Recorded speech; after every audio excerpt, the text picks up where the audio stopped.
পুরো দেশ এক সাপের ভয়ে আতঙ্কিত। দেশের বিভিন্ন জায়গায় দেখা যাচ্ছে রাসেলস ভাইপার নামের বিষধর সাপটি। এরই মধ্যে কয়েকজন মারাও গেছেন এই সাপের কামড়ে, এমনই খবর জানা যাচ্ছে। তবে দেশে শুধু রাসেলস ভাইপার নয়, আরও বেশ কয়েকটি বিষধর সাপ রয়েছে। এসব সাপের কামড়ে সঙ্গে সঙ্গে মারা যেতে পারে মানুষ। তবে দেশের সব সাপ কিন্তু বিষধর নয়। তাই যে কোনো সাপ কামড়ালেই যে মানুষ মারা যায় তা নয়। দেশের আনাচে কানাচে প্রায় ৮০ প্রজাতির সাপ ঘুরে বেড়ায়। এর মধ্যে মাত্র ৭ থেকে ৮ প্রজাতির অত্যন্ত বিষধর সাপের কামড়ে মানুষ বেশি মারা যায়। বাকি অন্য অনেক প্রজাতির সাপ রয়েছে যেগুলো মানুষের থেকেই বরং দূরে থাকে। বর্ষার সময় সাপের উপদ্রব বেড়ে যায় কয়েক গুণ। প্রতি বন্যায় সময় অর্থাৎ মে, জুন এবং জুলাই এই ৩ মাস সাপের দংশন এবং তার কারণে মৃত্যুর সংখ্যা বেশি বাড়ে। দেশব্যাপী পরিচালিত অসাংক্রামক রোগ নিয়ন্ত্রণ কর্মসূচি সর্পদংশন জরিপে দেখা যায় দেশে প্রতি বছর ৪,০৩,৩১৭ জন মানুষ সাপের কামড়ে আক্রান্ত হয় এবং এতে ৭,৫১১ জন মানুষ মারা যায়। প্রতিটি সর্পদংশনের কারণে চিকিৎসার জন্য দংশিত ব্যক্তির প্রায় ২,০০০ টাকা ব্যয় হয়। আমাদের আজকের ভিডিওতে আমরা জানব দেশের বিষধর সাপ সম্পর্কে। চন্দ্রবোরা বা রাসেলস ভাইপার, যে সাপের নাম বর্তমানে সবচেয়ে বেশি শোনা যাচ্ছে তা হলো রাসেলস ভাইপার। তাকে চন্দ্রবোরা নামেও চেনেন অনেকে।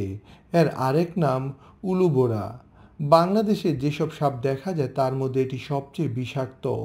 এই সাপটি প্রায় ১০০ বছর আগে বাংলাদেশ থেকে প্রায় বিলুপ্ত হয়ে গিয়েছিল, অর্থাৎ পরপর কয়েক দশকে আর একটি সাপেরও দেখা মেলেনি।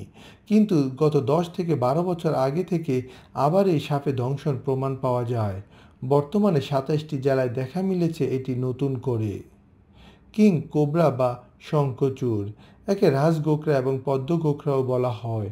ভয়াবহ বিষধর এই শঙ্খচূড় অন্য গোখরার তুলনায় আকৃতিতে বেশ লম্বা। এর ফনায় অন্য খোকরার মতো চশমার মতো বলয় থাকে না। শঙ্খচূড় বাংলাদেশ, ভুটান, বার্মা, কম্বোডিয়া, চীন, Bharat, Indonesia, Nepal, Philippines, Singapore, Thailand এইসব দেশে বেশি দেখা যায়।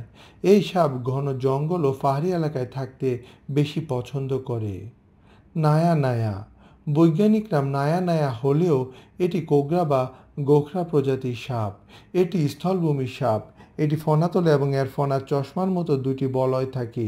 দেশের পশ্চিম অংশে অর্থাৎ রাজশাহী অঞ্চলের দিকে প্রধানত এই সাপের বসবাস। কেউটে, কেউটে হলো গোখরা প্রজাতির একটি সাপ যা দক্ষিণ এবং দক্ষিণ পূর্ব এশিয়ায় দেখা যায়। এটিকে IUCN কর্তৃক ন্যূনতম বিপদগ্রস্ত তালিকাভুক্ত করা হয়েছে। ইংরেজি কোবরার আক্ষরিক অর্থ হলো গোখরা। এই গোখরার ফোনার পেছনে গরুর খুরের মতো দাগ থাকে, যার থেকে বাংলা গোক্ষুর নামটি এসেছে। অন্যদিকে ইংরেজিতে মনোকল্ড অর্থ হলো একচোখা। এই সাপটিকে মনোকল্ড বলার কারণ এই সাপের ফনার পেছনে গোল দাগ থাকে যা দেখতে একচোখা চশমার মতো, তাই এর ইংরেজি নাম মনোকল্ড কোবরা। গোখরা প্রজাতির সাপ উত্তেজিত হলে ফনা মেলে ধরে। ক্রেট বা শঙ্খিনী, এই সাপকে শঙ্খিনী বা শাকিনী সাপ নামেও ডাকা হয়। শ্রীমঙ্গলে দেখা মেলে এই সাপের। পৃথিবীতে ক্রেট বা শঙ্খিনী জাতের সাপের মোট ৮টি প্রজাতি রয়েছে। এর মধ্যে ৫টি প্রজাতি বাংলাদেশে পাওয়া যায়। এই ক্রেট জাতের সাপকে স্থানীয়ভাবে কেউটু বলা হয়। এই সাপ বাড়ির আশেপাশে বা লাঠির মধ্যে শুকনো জায়গায় থাকে। নায়া কাউচিয়া, এটি গোখরা প্রজাতির সাপ। স্থানীয়ভাবে একে জাতি সাপ বা জাত সাপ বলে থাকে। এই সাপটিকে জৌরা নামেও ডাকা হয়। এটি মূলত দেশের পূর্ব অংশ অর্থাৎ সিলেট, নোয়াখালী এলাকায় বেশি থাকে। দেশের যত সর্পদংশনের ঘটনা ঘটে এর কামড়ে ঘটে সর্বোচ্চ। এই সাপ উত্তেজিত হলে ফনা মেলে ধরে।